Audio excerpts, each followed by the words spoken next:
Welcome back to the American Superbike Show. I'm your host, Edge Turner, and we are brought to you by Riding Times, where you can go to ridingtimes.com and find the best in e-bikes and mini motos and e-motos. And you can also use the promo code SBK5 to get an additional 5% off your order at checkout. Hey, I wanted to say at the top of the show, thank you for telling your friends about this show and helping it continue to grow. Because this show is continuing to grow every month, and we damn sure know it's not because of my social media efforts. Yeah, I'm trying, not trying very hard, but I am trying in that area a little bit more every day. So we had our races this past weekend at Laguna Seca, and man, what a great weekend for JD Beach. But you know what? It was also a great weekend for the BPR team as a whole.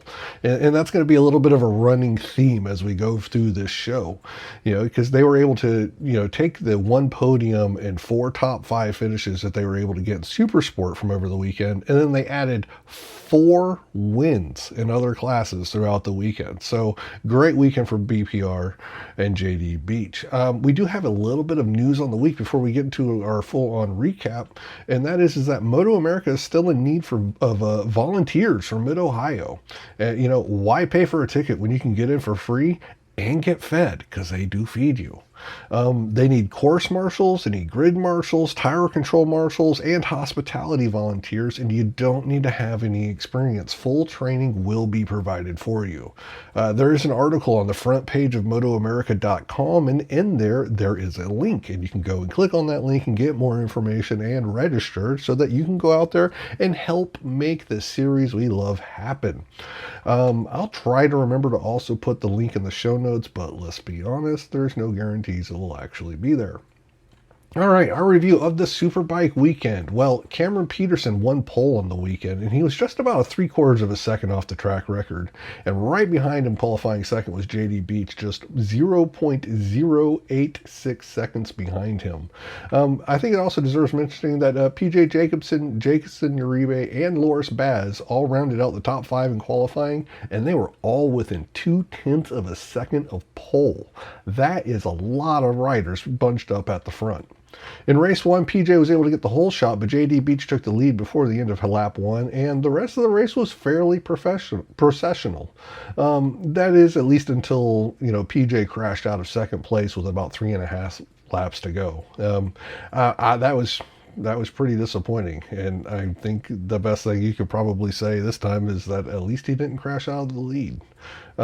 The battle for third in the closing laps, that was pretty good. Matthew Skoltz and the Strack Racing, though, they've got to be getting really tired of Sean Dillon Kelly, because he was able to put another, aggressive but fair move on them in just the last lap of the race in order to steal the podium spot away. So at the end, it was JD Beach getting the victory by over 3.5 seconds over Cameron Peterson. Sean Dillon Kelly did round out the podium in third place. Matthew Skoltz was fourth. Loris Baz got a top five for the Warhorse Ducati team, and Jason Uribe finished in sixth. And because of the way that everything shaked out in race one, Sean Dillon Kelly was able to close down his championship gap after race one to just 2 points behind Matthew Skoltz. Skoltz had 158 after race one, and Sean Dillon Kelly had 156. And then creeping up behind them was JD Beach, only 22 points out of the championship lead after race one. On Sunday, they came back in race two, and PJ was able to get the whole shot again, and JD Beach got a really good start and looked to be in the lead, but PJ just motored just right by him around on the outside going into turn two. It was also right there in turn two in lap one where you can kind of, they talked about a little bit later in the race where the winglet on Baz's Ducati, how it was missing. Well, it was right there in lap one and in turn two where you can kind of see it just go flying off to the outside into the gravel trap. And this race was pretty much processional again. But I think, unlike the past, where it was just, people naturally kind of stratifying themselves out in an order of basically, the best rider was at the front and it just kind of spaced out from there. I think now we're in this area where, these races, especially at a track like Laguna, can become processional because everyone is actually good. This isn't no longer the days of Attack Yamaha followed by, Team Hammer and the Privateers. There's 10 legit superbikes out there ahead of the first Superbike Cup competitor in the point standings. And those are 2 BMWs from Orange Cat. There's 2 Yamahas from Attack. There's another Yamaha from Strack. You got the wrench bike that won the championship a couple of years ago and is still just like out there up front because it's a well-developed machine, even though it's not the newest and latest and greatest from Ducati. Team Hammer has both of their full-on superbike Suzukis out there. There's the Real Steel Honda, and then there's also the Reihal Ducati. And of those bikes, I would probably say the Honda's like the least developed as a superbike for MotoAmerica, but I don't think you can call it a glorified stock 1000 machine anymore either, though, like you could last year.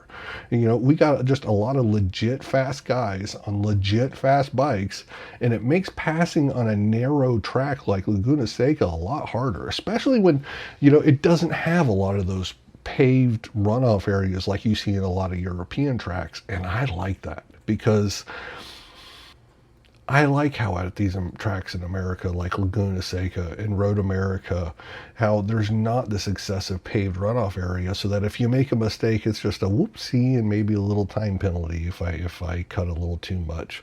No, I like for there to be, if you make a mistake, you're going to touch some dirt.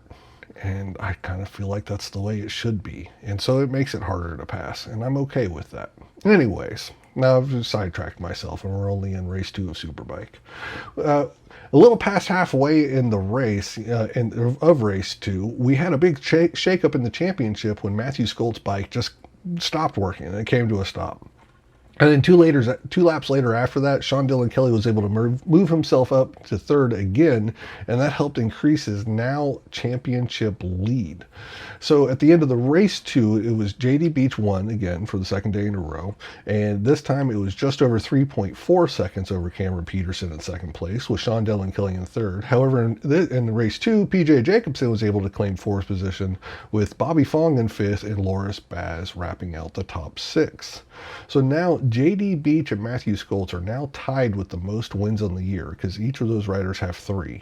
And not far behind them is Sean Dillon Kelly with 2, and then Bobby Fong and Cam Peterson each have 1 race victory on the year.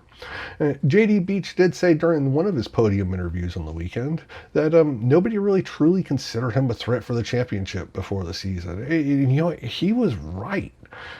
He came back to Superbike at the end of 2023, filling in for Cameron Peterson at Attack Yamaha, and he won a race before the end of the year. But then when he came back the next year on the Tytler Cycle BMW, he just never got comfortable, and it just didn't really have any sort of consistency to the year, and he struggled.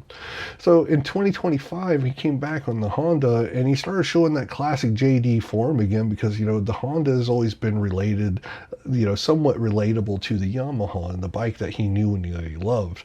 Well, now here in 2026, we have this confluence of events where not only is JD back on that bike he loves in the Yamaha R1 and the team that he loves in Attack Yamaha, but I think this is the best version of JD Beach that we have ever seen. He really, truly is just always on the go, doing something, trying to help improve, and just works. And all of that work throughout all the years is just starting to pay off and out there on the racetrack.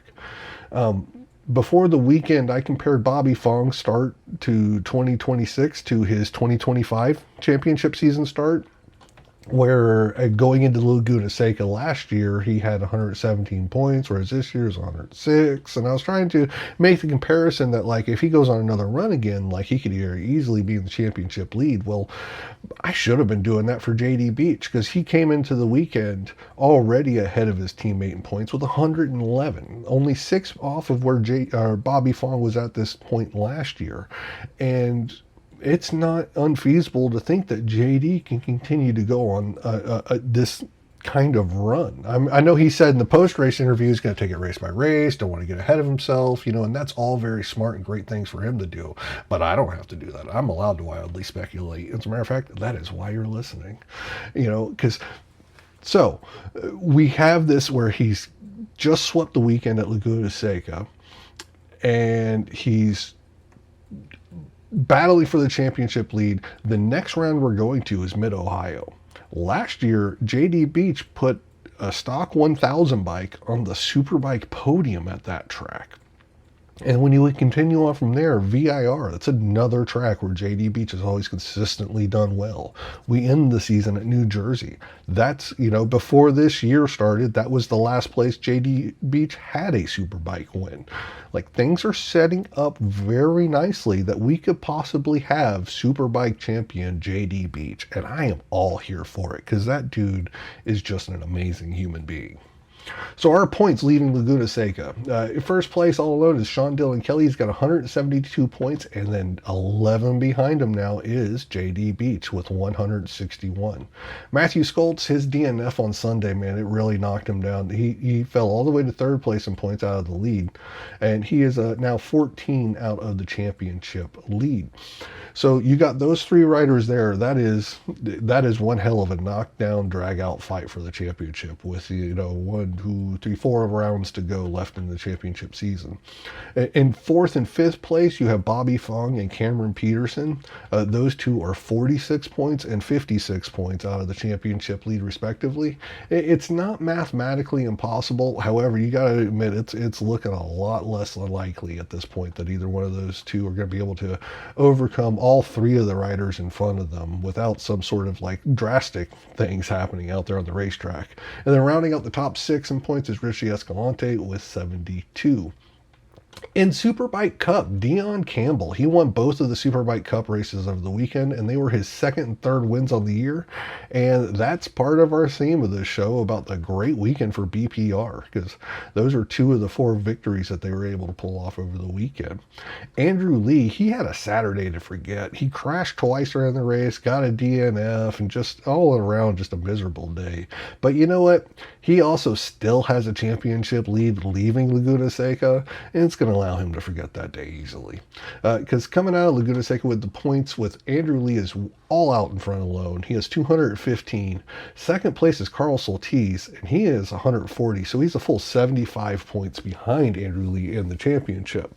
That means that Andrew could go ahead and skip Mid-Ohio if he wants to, and skip race 1 at VIR, and come back for race 2, 3 races later in the championship, and still be guaranteed at least a share of the championship points lead at that point.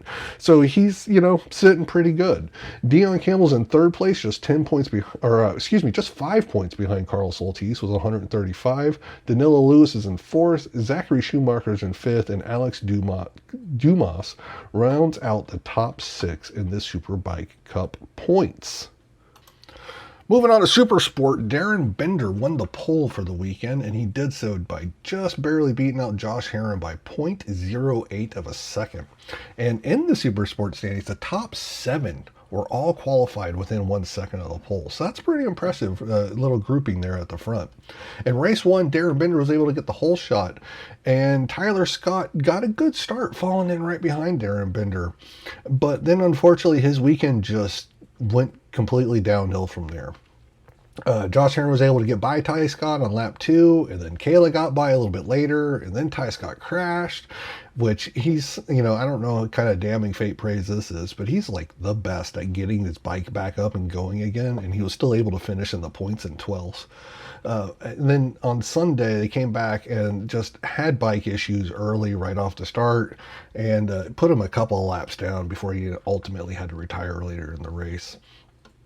Now, in race 1, I thought that Josh Herron was just hanging out and waiting to make his move.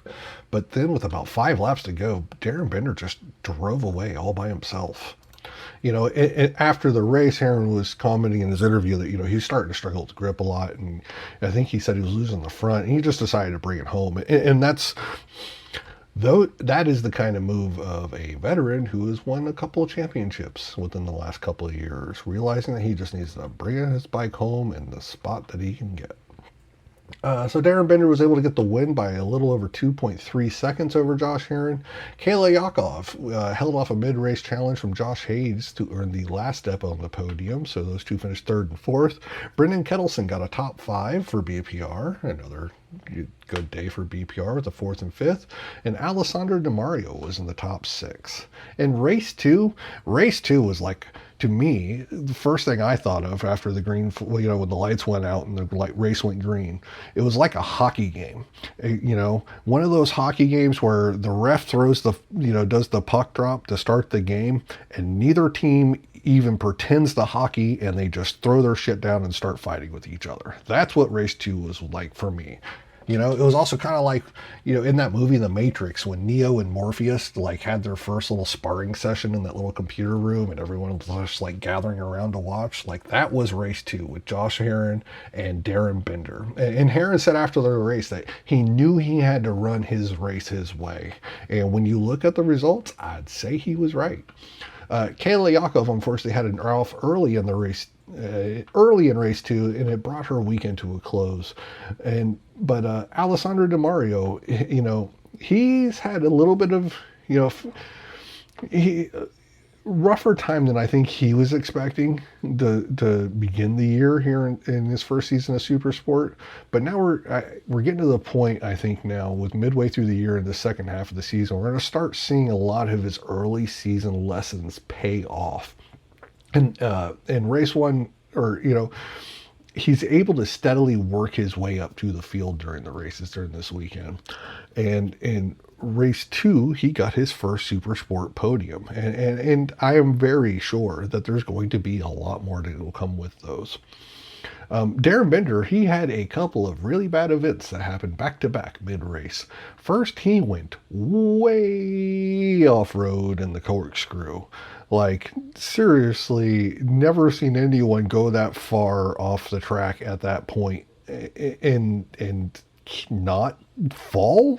He just went motoing down a mountain on a Ducati and gravel and slicks, and just kind of made it happen, I guess, because he's Darren Bender and physics just don't apply to him anymore. Well, I mean, they didn't at that point. The next time he got down to turn 2, though, he laid it down. So, I guess I can't say physics totally didn't apply. He was able to get back up and still finish in 11th place and got some points in race 2. But Josh Herrin got another victory on the year, and he was able to do so by more than 4.5 seconds over Josh Hayes. Alessandro Di Mario got his first podium in Supersport, and Brendan Kettleson got another top 5 in the weekend, coming home 4th.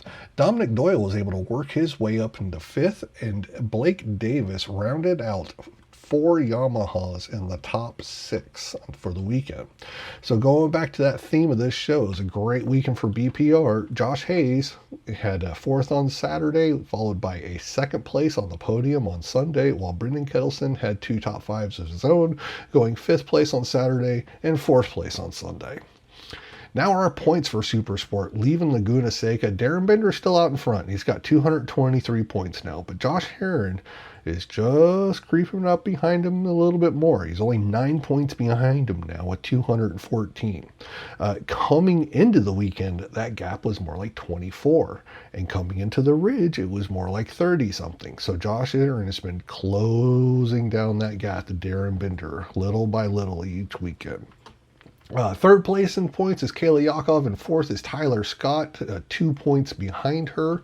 Those two are 81 and 83 points out of the championship lead.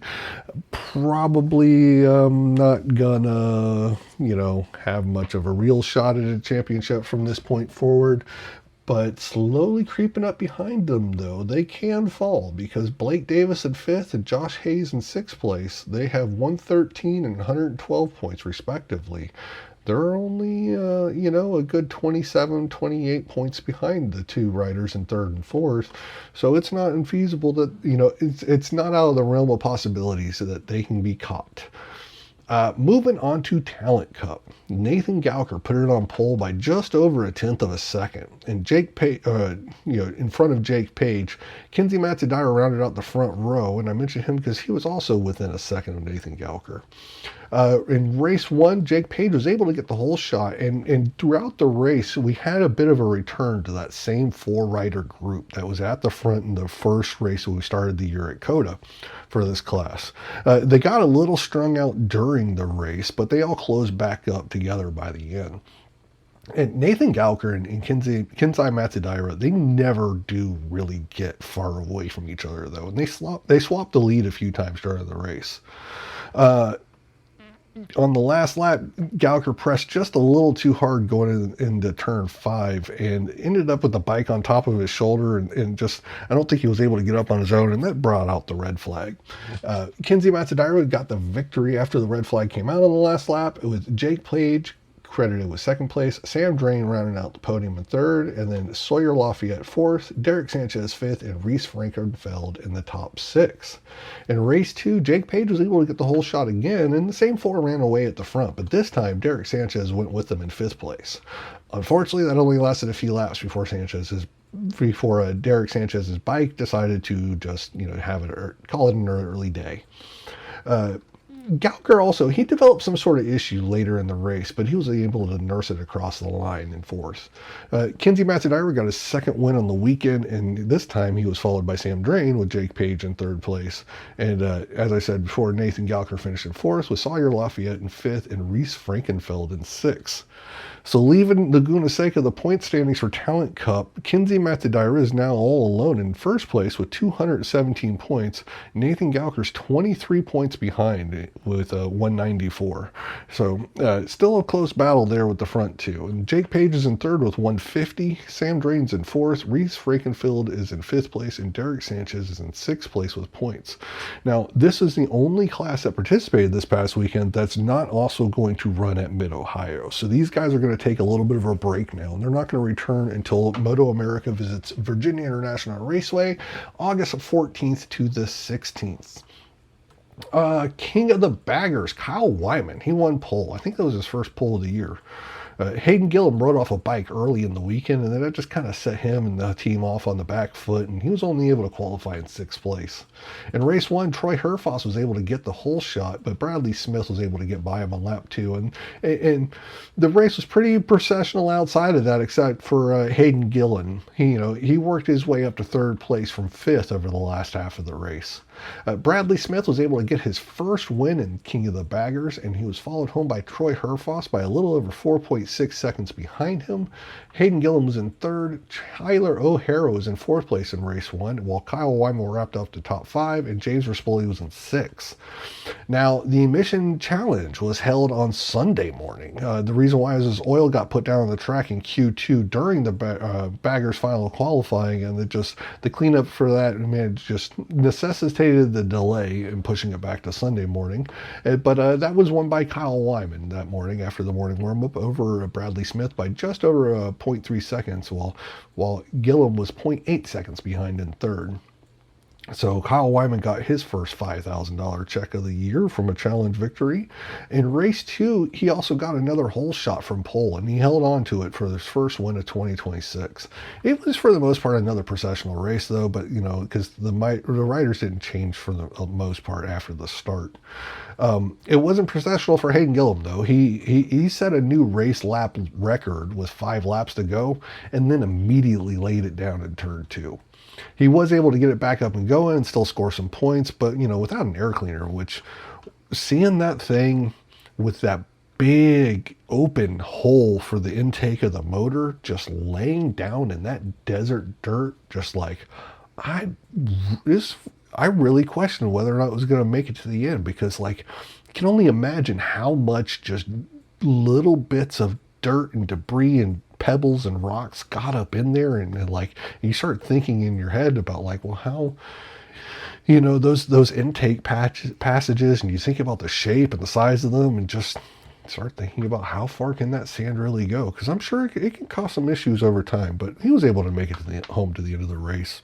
Anyways, Kyle Wyman got his first victory on the year. Bradley Smith was just under a quarter second behind him. Troy Herfoss finished 3rd, and Tyler O'Hara was 4th again for the 2nd day in a row. Rocco Landers was able to work his way up to a top 5. He had bronchitis throughout the whole weekend, so he just wasn't feeling his best, wasn't able to show his best, I don't think. James Rispoli came across the line in 6th. Bradley Smith pointed out in the post-race podium interviews that being able to get around his teammate for the 5 extra points of the championship would have been real nice. And you know what? I do see his point, but I just don't see how you ask Kyle Wyman to not go out there and win his first race of the year. And plus, you want your rider to focus forward and run run their race. You don't want them to start trying to get a little too caught up in what's happening behind me. Well, maybe I should do this. Just go win the race. And I don't really think that anything should have been done differently even in hindsight. So the points for the baggers, leaving Laguna Seca, Hayden Gillum's still all alone out in front. He's got 156 points after winning 5 of the 8 races so far this year. But he right behind him still, only 13 points behind, is Troy Herfoss with 143. Bradley Smith is in third place with the championship with 136 points. Now, if he would have gotten those extra 5 points that he was talking about in the post-race interview, he would be at 141. And that would put him 15 points away from Hayden Gillum in first and only 2 points away from Troy Herfoss in second. Instead, he is 20 points out of the championship lead and, mathing real quick, 7 points behind Troy Herfoss. So, I don't know. It'll be interesting to see at the end of the year, I think, as to whether or not those 5 points really would have actually made a difference. Fourth place in the title chase is Kyle Wyman with 113, so a good gap behind his teammate Bradley Smith. And fifth place is Tyler O'Hara, and sixth is James Rispoli. Now, finally, going to our last class of the weekend is Super Hooligans, and Bryce Cornbell won pole by almost half a second over his teammate Andy DeBrino. Falling back again to that theme for this whole episode of just how much of a great weekend it was for BPR. In race 1, Andy DeBrino got the whole shot, and throughout the race, one thing that just stuck out to me is I still think that James Rispoli is just riding out of his mind, getting that Harley Davidson all the way up in the second place during the race. I think he really is doing as much, if not more, this year than he was doing last year, and I think he's doing it with less bike to work with. The next Harley in the field was Corey West, who's also won this championship on that very bike, but he was all the way down in 7th place. Eventually, Rispoli laid it down in the last turn, going into turn 2 while running 3rd, and so he didn't get the results he was hoping for, but just seeing him get that bike up to the front has just been nothing but amazing to me. Bryce Cornbell was able to make a pass on Andy DeBrino in the corkscrew with 4 laps to go and bring it home for his first MotoAmerica victory by just over a 1/10 of a second over Andy DeBrino. Corey Alexander rounded out the podium in 3rd place. Gus Rodeo came home 4th, and coming home 4th in these results allowed Gus Rodeo to keep his championship lead for another day. In 5th place was his Rodeo Racing teammate Ben Glotty, and then Corey West came home in 6th place at the line. In race 2, Andy DeBrino got the whole shot again, and it was a better start for Corey Alexander in 2nd, but Bryce Cornbell was able to work his way up into that 2nd place fairly early in the race. We had a lead group of 3, and with Andy DeBrino, Bryce Cornbell, and Corey Alexander, and then not too far behind them, you can see just James Rispoli and Gus Rodeo were keeping them in sight. There weren't a lot of pass attempts throughout this group, but nobody was really able to get away from each other either. At the end of the race, Andy DeBrino was able to get a 2nd win of the year by just over a 1/10 of a second over his team owner, Bryce Cornbell, so just a flip of the previous day's results. Corey Alexander came home with another 3rd place finish, just 0.8 seconds out of the victory again. James Rispoli was able to hold on to 4th place this time, while Gus Rodeo finished 5th and Jake Lewis finished in 6th. And so now when we go to look at the points, we've already had in this class 6 different race winners so far in 2026. And that makes for a really interesting championship battle. Because we've had James Rispoli and Jake Lewis, they split the Daytona weekend. Gus Rodeo swept Barber.